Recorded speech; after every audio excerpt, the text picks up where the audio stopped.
saya Eliza Fitri Handayani, NIM 1901061127. Di sini saya sebagai pemateri pertama yang akan menjelaskan tentang strategi pembelajaran IPS MI. Saya Lara Azizah dengan NIM 190106129 sebagai pemateri kedua yang akan menjelaskan tentang keunggulan dan kelemahan strategi pembelajaran IPS MI. Perkenalkan, nama saya Suryanti, NIM 1901061136. Saya sebagai pemateri yang bahas tentang keunggulan dan kelemahan strategi pembelajaran bagian 5-8. Saya pemateri 3, nama saya Mita Halmawati dengan NIM 1901061141. Langsung saja, di sini saya akan menjelaskan kriteria pemilihan strategi pembelajaran IPS di SD atau MI. Saya Firda Jasmine Mulyadi, NIM 190106145. Di sini saya akan menyampaikan materi tentang strategi pembelajaran IPS MI yang tepat.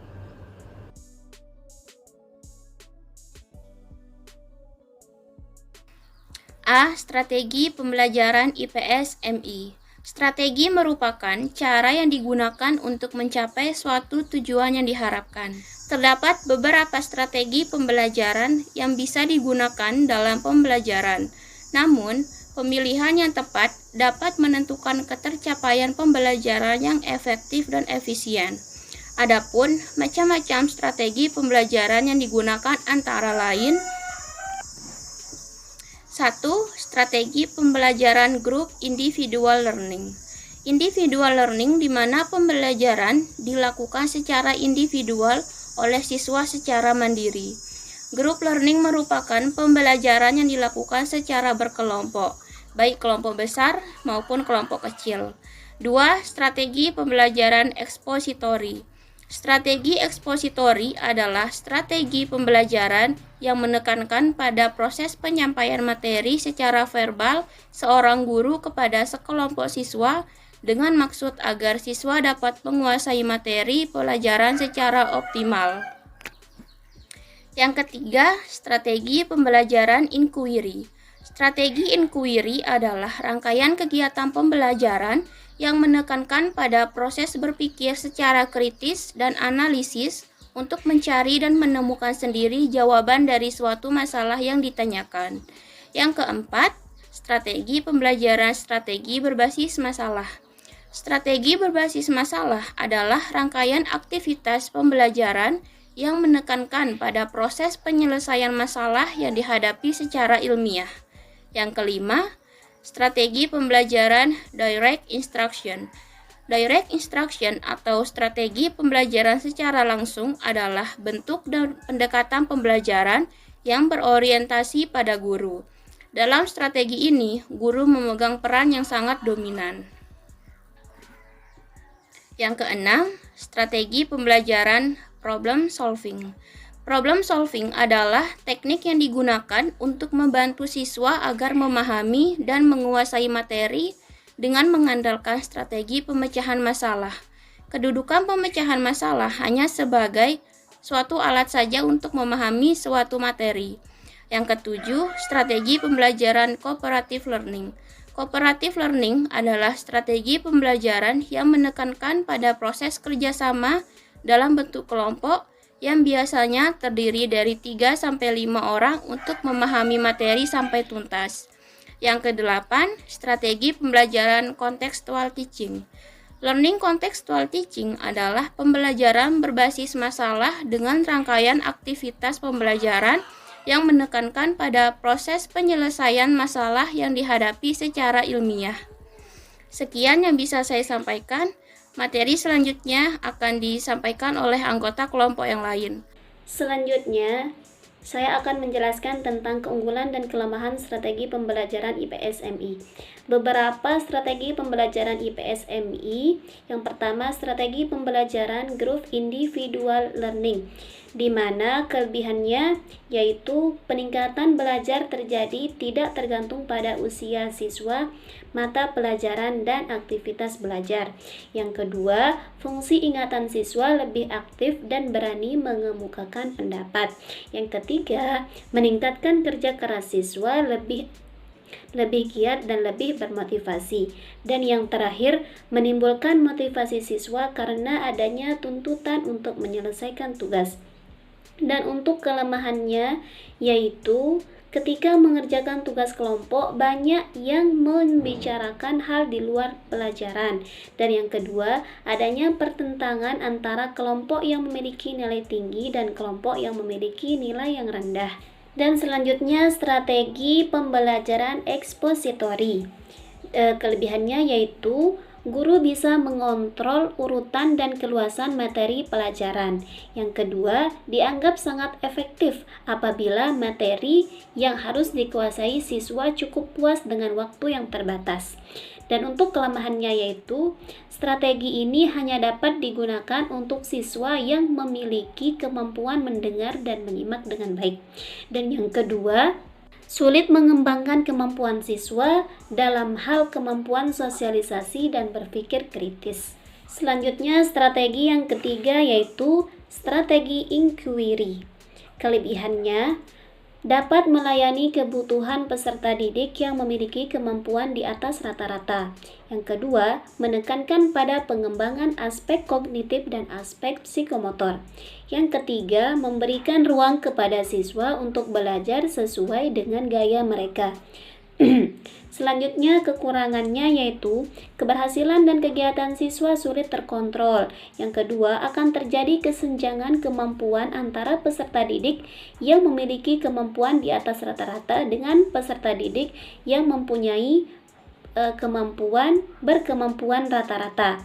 Dan yang terakhir, memerlukan waktu yang panjang untuk melakukan strategi pembelajaran inquiry tersebut. Strategi yang keempat yaitu strategi berbasis masalah. Di antara kelebihannya yaitu mengembangkan solidaritas peserta didik karena terbiasa berdiskusi dengan teman sekelasnya atau teman kelompoknya. Yang kedua, guru dan peserta didik akan semakin akrab.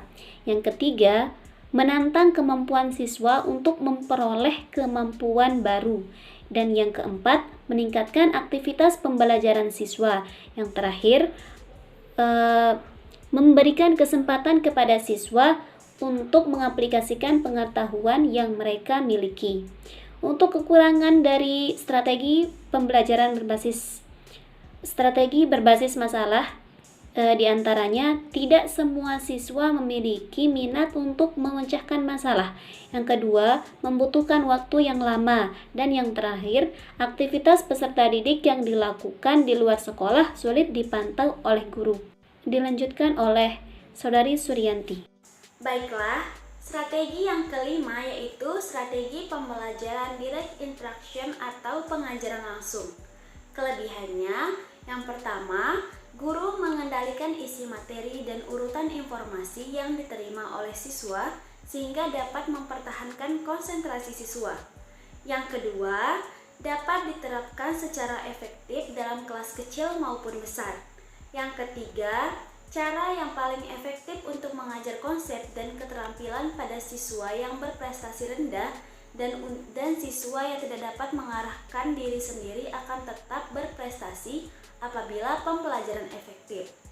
Kekurangannya, yang pertama, sulit mengatasi perbedaan dalam hal kemampuan pengetahuan awal tingkat pembelajaran dan pengetahuan siswa. Yang kedua, siswa sulit mengembangkan kemampuannya karena diberi kesempatan sedikit. Yang ketiga, strategi ini sangat bergantung pada gaya komunikasi guru. Yang keempat, jika pembelajaran tidak melibatkan siswa, maka siswa akan kehilangan perhatian setelah 10-15 menit pembelajaran. Strategi yang keenam yaitu strategi pembelajaran problem solving. Kelebihannya yaitu mendidik siswa untuk berpikir sistematis. Yang kedua, melatih siswa untuk berpikir kritis dan kreatif. Yang ketiga, memecahkan masalah yang dihadapi secara realistis. Yang keempat, mengidentifikasi dan melakukan penyelidikan. Yang kelima, merangsang perkembangan kemajuan berpikir siswa untuk menyelesaikan masalah.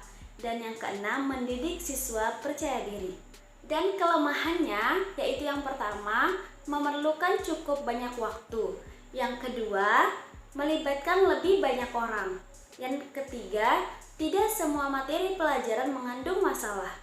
Yang keempat, memerlukan perencanaan yang teratur dan matang, tidak efektif jika ada beberapa siswa yang pasif.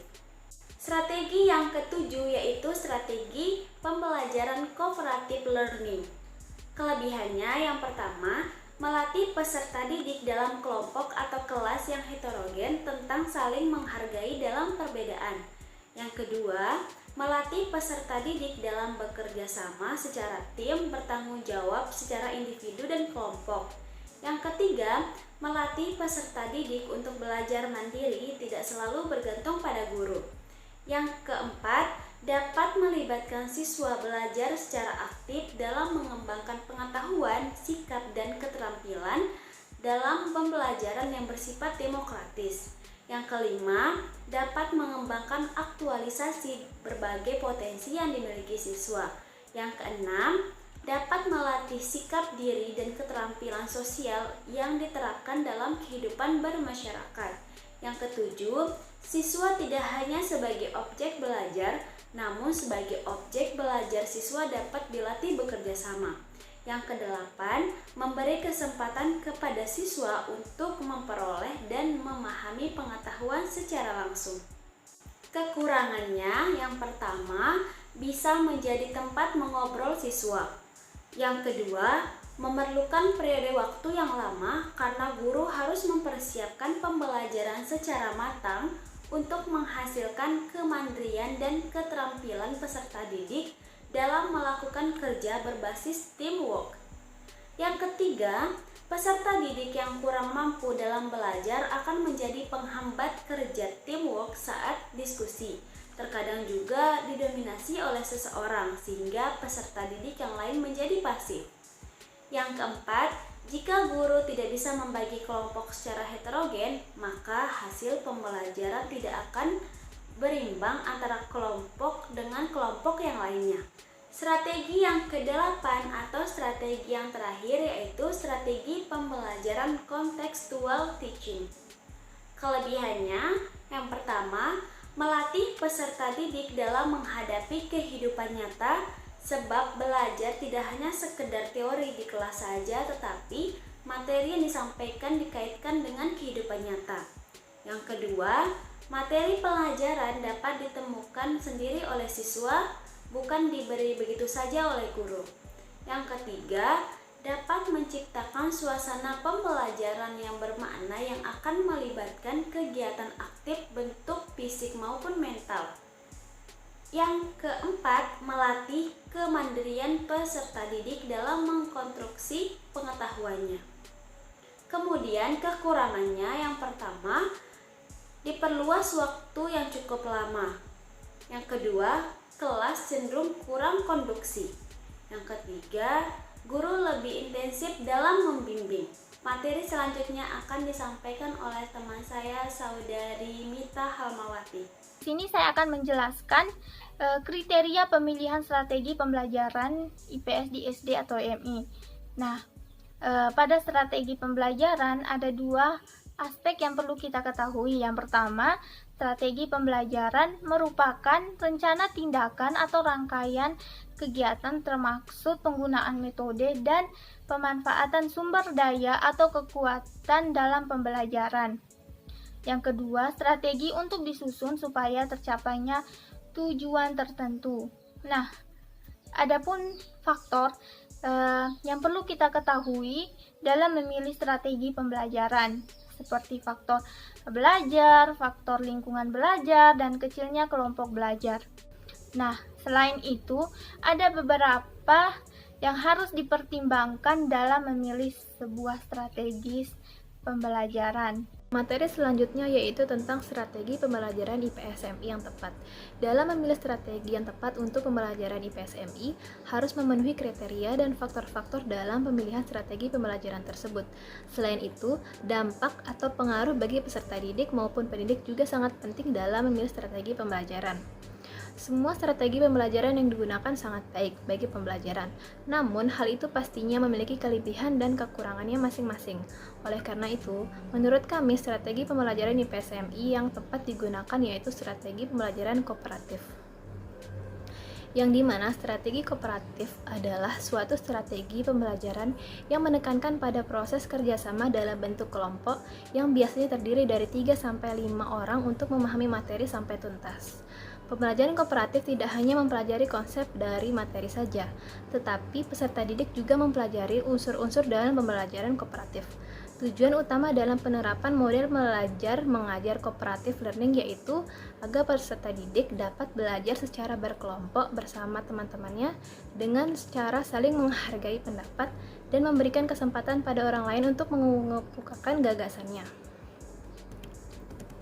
Setidaknya ada 5 unsur dalam pembelajaran kooperatif, di antaranya yaitu saling ketergantungan positif, tanggung jawab perseorangan, tatap muka, komunikasi antar anggota, serta evaluasi proses. Dengan demikian, selain mempelajari materi, peserta didik juga akan belajar mengenai cara berinteraksi dan aktif bekerja sama dalam kelompok yang heterogen. Sekian dari kelompok kami. Terima kasih. Wassalamualaikum warahmatullahi wabarakatuh.